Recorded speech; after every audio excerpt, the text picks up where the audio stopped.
I don't know if you have ever had the chance to appreciate microorganisms growing in a petri dish. If not, here you can see one. We have different microorganisms, and we see them showing a wide variety of colors. We have yellow, turquoise, and some sort of orange, red. And someone along the way decided that extracting these pigments may be a good idea, and we could give them a use in the industry. And that's something that happens nowadays. For example, there's a red pigment that we obtain from bacteria called VIBRIO. These bacteria are usually found in environments with high salinity, so you can find them in the ocean. And the pigment that they produce that is red is called prodigiocin. This prodigiocin is extracted from the bacteria, and then it is used to dye different fabrics, such as wool, nylon, acrylics, or silk. And depending on the fabric, the shade of red that you can obtain is different. For example, silk, as you can see here, is darker than the color you obtain in cotton, which is more pink. Another color that we can obtain is orange. The orange pigment is obtained mainly from a bacteria called Serratia marcescens. This bacteria grows like this in the lab. You can see it at the bottom right of the screen. And actually, this bacteria you may have seen because it grows in damp spaces. So if you ever see a pink film on your bathroom, that's probably Serratia growing there.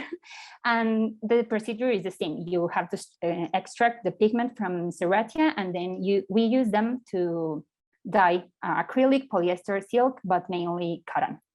And the other pigment that I want to talk to you about is called anthracnonium. And it is obtained from a fungus that is called Fusarium oxysporum, and it's the one that is growing in the petri dish that you can also see in the screen. This compound is actually transparent, but when you add different chemicals, it can turn into different shades of color that go from pink to purple. And this compound is used mainly to dye wool. So who knows, maybe the clothing that you are wearing right now was dyed with a microbial compound. So if you're curious enough, you can check it out.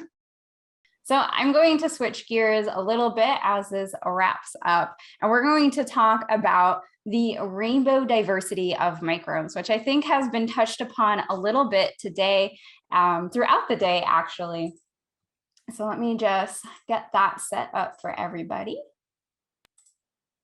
Okay, so this is color by microbe. So we're just going to talk a little bit about the diversity of colors that microbes have when we plate them on petri dishes.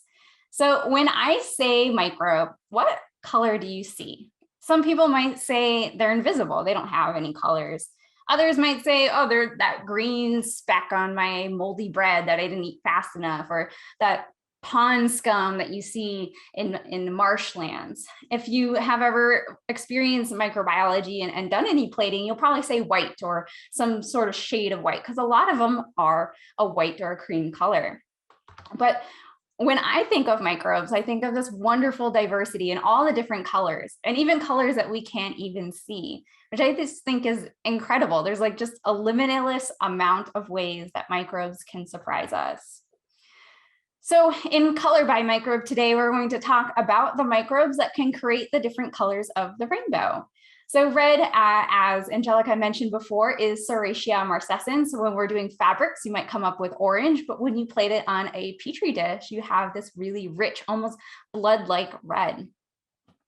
Orange belongs to Actinoplanes descendens. So this is like almost a Nickelodeon orange is what it reminds me of. It's very vibrant and very full of life.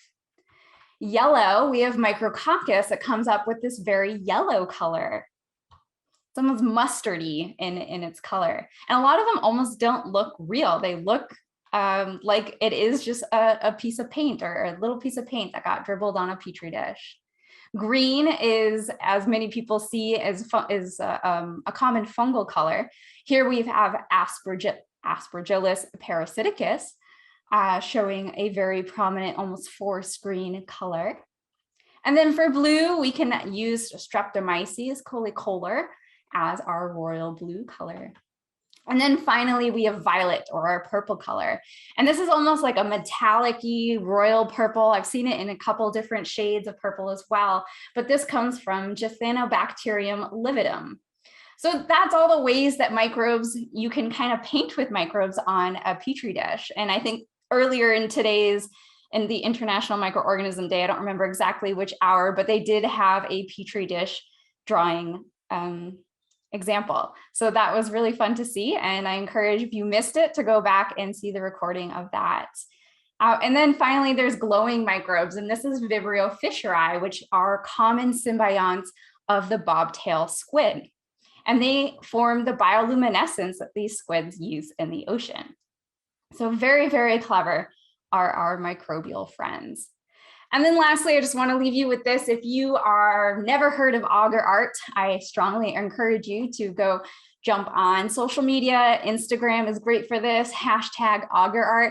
And you'll see so many amazing artists out there that are painting with microbes on Petri dishes and making these really fabulous works of art. And there's always competitions all the time on auger art as well. So if it's something you're interested in, want to get into, there are a lot of ways to sort of challenge yourself and compete in this very niche artistic style.